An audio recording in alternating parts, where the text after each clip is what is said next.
সকলকে শুভকামনা জানিয়ে আমি বাইবেলের আদি পুস্তক তার 5 অধ্যায় থেকে কয়েকটি কথা আলোচনা করি বা বলতে চাই। বিষয় হলো এখানে আদমের যে বংশ তার বিবরণ রয়েছে।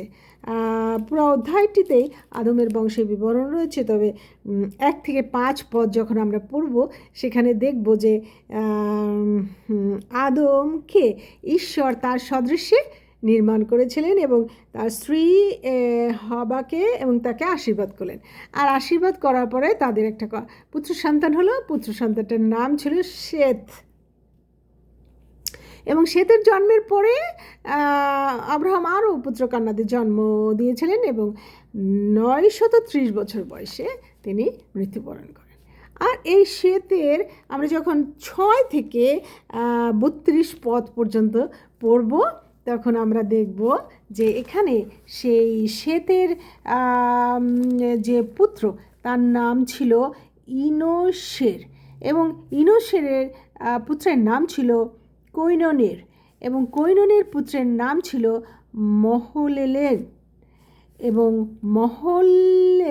মহল্লের পুত্রের নাম ছিল জেবদের এবং জেবদের পুত্রের নাম ছিল হনক। আর এই যে হনকের পুত্রের নাম ছিল মথুশেলহের এবং এই যে হনক, এই হনক কিন্তু ঈশ্বরের সাথে গমনাগমন করতেন এবং মথুশেলহর পুত্রের নাম ছিল লেমকের এবং লেমকের পুত্রের নাম ছিল নোহ। আমরা সবাই নোহের গল্প জানি, নোহের ঘটনা জানি। আর এই নোহের পিতার নাম ছিল লেমক। এবং এই নোহ নামের অর্থ ছিল বিশ্রাম। নোহর অনেক আরও কয়েকজন পুত্র সন্তান ছিল, শেম, হাম ও জেফাত। এইভাবে আমরা দেখি যে এই পুস্তকটি পরিপূর্ণভাবেই একটা বংশের বিবরণ রয়েছে। তাই সকলকে ধন্যবাদ জানাই। আমরা আদি পুস্তক 1 অধ্যায় পড়েছি সৃষ্টির বিবরণ, 2 অধ্যায় পড়েছি নর নারীর সৃষ্টি, 3 অধ্যায় পড়েছি কিভাবে পাপে পতিত হলো, এখন 4 অধ্যায় পড়েছি যে কইন এবং হেবল